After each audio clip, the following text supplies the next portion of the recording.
নীলের রাজ্য, সীমাহীন দিগন্ত, বিশ্বের দীর্ঘতম সমুদ্র সৈকত কক্সবাজার। পর্যটন অর্থনীতির হৃদয় স্পন্দন বলা হয় যাকে, সেই কক্সবাজার আজও দাঁড়িয়ে আছে সম্ভাবনা আর সংকটের দুই প্রান্তে।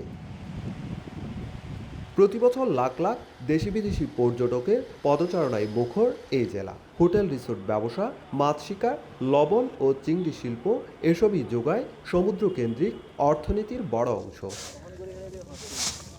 কিন্তু এই স্বর্ণময় সম্ভাবনাও পুরো শক্তিতে দাঁড়াতে পারেনি। পর্যটন বন্ধুত্বপূর্ণ পরিকল্পনার অভাব, পরিবেশ নষ্টকারী অনিয়ন্ত্রিত স্থাপনা, মানসম্মত সেবার ঘাটতি সব মিলিয়ে পিছিয়ে দেশের সবচেয়ে সম্ভাবনাময় পর্যটন রাজধানী। অন্ততপক্ষে কক্সবাজারকে ব্র্যান্ডিংয়ের মাধ্যমে সারা বাংলাদেশকে ব্র্যান্ডিং হবে, কিন্তু সেই আশা এবং প্রত্যাশা কোনোটাই বাস্তবায়ন হচ্ছে না। রোহিঙ্গা সংকট বদলে দিয়েছে কক্সবাজারের সামাজিক অর্থনৈতিক চিত্র।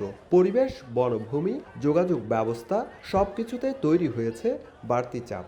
বছরের পর বছর পার হলেও এখনও আসেনি কোনো সুরাহা, যা তৈরি করেছে বড় সংকট। তরুণদেরকে ধ্বংস করে দেওয়া এটা কিন্তু ন্যাশনাল সিকিউরিটির একটা বড় আঘাত।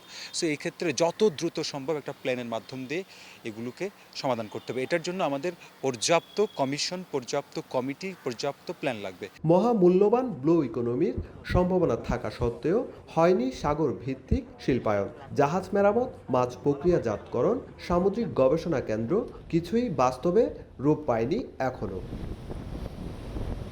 মহেশখালী, বাতারবাড়ি কেন্দ্রিক দেশের সবচেয়ে বড় অবকাঠামো প্রকল্পগুলোও এগুচ্ছে প্রত্যাশার চেয়ে ধীরে। ফলে বিনিয়োগ, কর্মসংস্থান ও শিল্পায়নের যে সম্ভাবনা ছিল তা আজও পুরোপুরি ধরা দেয়নি।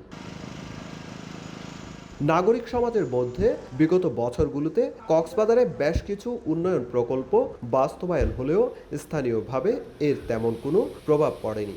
সংকীর্ণ কক্সবাজার চট্টগ্রাম মহাসড়ক, ভঙ্গুর স্বাস্থ্য খাত আর মাদকের ভয়াবহতায় নাকাল জেলার মানুষ।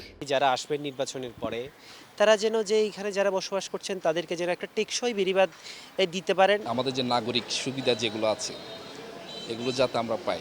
18 লাখের বেশি ভোটারের প্রত্যাশা, সমন্বিত পরিকল্পনা ও বাস্তবায়ন হলে কক্সবাজার হতে পারে দক্ষিণ এশিয়ার অন্যতম শক্তিশালী পর্যটন অর্থনীতি।